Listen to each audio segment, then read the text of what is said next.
I've made 5 hard water videos. First one, general background, why hard water might concern you and so on. Second one, how to find out how hard your water is, put a number on it.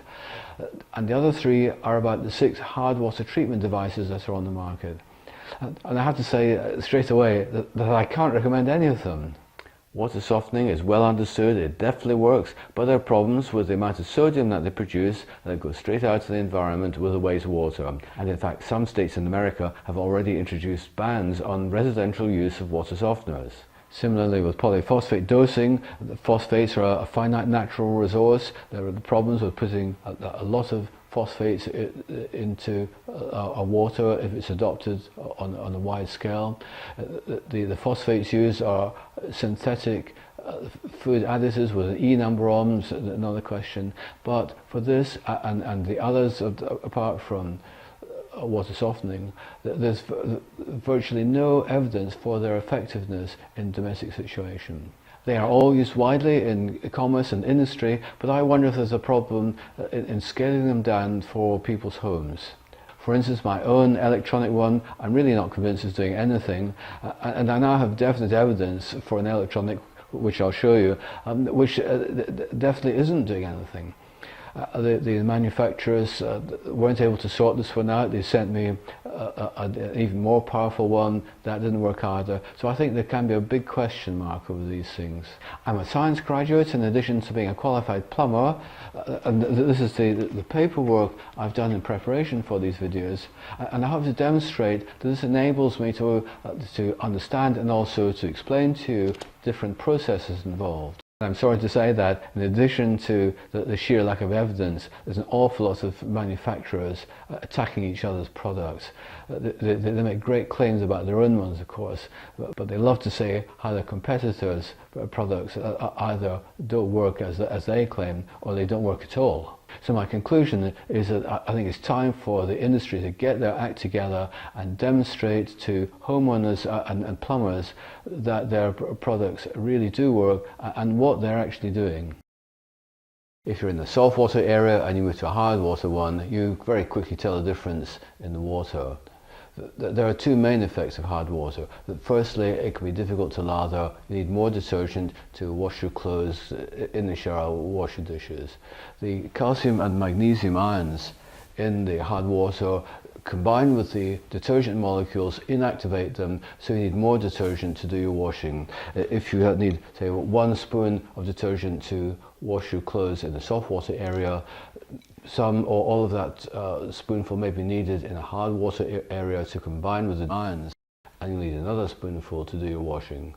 There are some other effects of hard water, such as incrustations on the end of taps. And how about this one from Calgon: dull, flat and lifeless laundry. Is this just sales talk? Is this why my shirts don't dance down the street? I don't know. But there are some hidden effects of hard water which really should concern us, and this brings me on to the second main effect of hard water, which is the formation of limescale. Limescale is formed when hard water is heated to 92 degrees or above, and in a kettle it'll be 100 degrees. This is some clean limescale with a typical off-white colour. You'll see this in your kettle. This is limescale from the inside of a water heater, and there's been some iron rust there which gives it a kind of brown colour.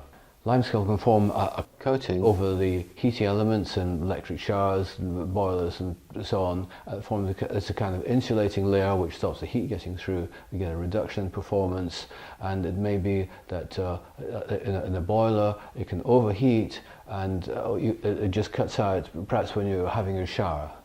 This is a pipe that's been cut across to show the limescale build up, and you can see the aperture has been very much narrowed for water to flow through, and this is the sort of thing you'll see in sales literature for hard water treatment devices. But this is a commercial pipe, and I don't find a clear situation at all at home. For instance, here's an old boiler that's been used for years in the hard water area. This is a hot water heat exchanger. I've cut through the pipes, and you can see they're all really pretty clean inside, hardly any limescale at all. And this is the immersion element of an undersink water heater. The element is really pretty clean. Nothing wrong with that, it seems, but at the bottom of the water heater was all this limescale. What seems to be happening here is that limescale builds up on the element just flakes off, falls to the bottom, and the element carries on heating as normal. I'm not sure how much reduction in performance you're going to have in this situation. And I suppose you have the same situation in an electric kettle. You get limescale building up, and you can see it floating around the water because it's come away from the element. But look at this old Myra shower, also used in a hot water area. There's the insides, there's the case for the heating element, high and low power. Let's have a closer look at this. Put it this way so you can see it larger. You can see the low power heating element is really pretty clean. You can see all the copper, but the high power has got a layer all over of limescale, and particularly here. And you could expect a coating of limescale like this to reduce the heat transfer from the element to the water flowing past. I've talked to Myra about what they call clear scale technology, which is really about how design can reduce the build-up of limescale. For instance, by interweaving the high power and low power heating elements, they're spaced out and you don't get the hot spots developing, which may account for all the limescale build-up here. But probably the most important design feature in recent years has been what's called phase shutdown. You'll find this in all electric showers. Now, what this means is that when you press the off button, water carries on flowing past the heating elements to cool them down, and this stops limescale forming. Well, how does that work? Well, in an older shower like this, if you press the off button, water would stop flowing, the elements would still be hot, carry on heating the water that's left in the heating chamber, and that would start limescale forming on the element. There are also design features of modern boilers so that the hot water heat exchanger has the flexibility, and any limescale forming can just flake off like it does in an electric kettle, and it just gets washed out of the way. We can generally live with most of the effects of hard water, such as poor lathering or furring of a kettle, and most of us do. But when it comes to these effects of limescale, it's really, you can have expensive repairs if you need a new heat exchanger or even a new electric shower. So it's sensible to consider the treatments available for hard water. Also, it's now the government recommendation that if you fit a new boiler, you should install a hard water treatment device, even if it's just to protect the boiler and not for the other water that comes into the house. So far I've just considered the negative aspects of hard water, but there may be some positive ones, especially for our health. It's been thought for years that there's a lower rate of cardiovascular disease in hard water areas, but there's still no good evidence for this, although I understand there are studies going on around the world at the moment to confirm it either way. So I was interested to come across this report of research study in 2012 by Professor Williams, the surgeon who treated George Best, the footballer. He looked at the incidence of alcoholic liver disease in soft water and hard water areas, and the results seem to be so clear. In fact, his conclusion is that the government should add magnesium to the water supplies to combat liver disease. And of the two elements in hard water, calcium and magnesium, it's magnesium that gives protection to the liver from alcohol damage. I've put a link to this report on the website. The sales information for hard water treatments is some of the poorest I've encountered in the whole of plumbing. For instance, one sales guy told me all about positive and negative calcium ions. Well, you won't get negative calcium ions in normal life, and I had no idea what he was talking about. And I don't think he did either. So I'd like to look at the chemistry of hard water, firstly because it's easy, but mainly because I think it'll help you to choose which hard water treatment product to buy for your home. Hard water is due to calcium carbonate, which is the main constituent of chalk and limestone, and also to magnesium carbonate. How do these get into our drinking water?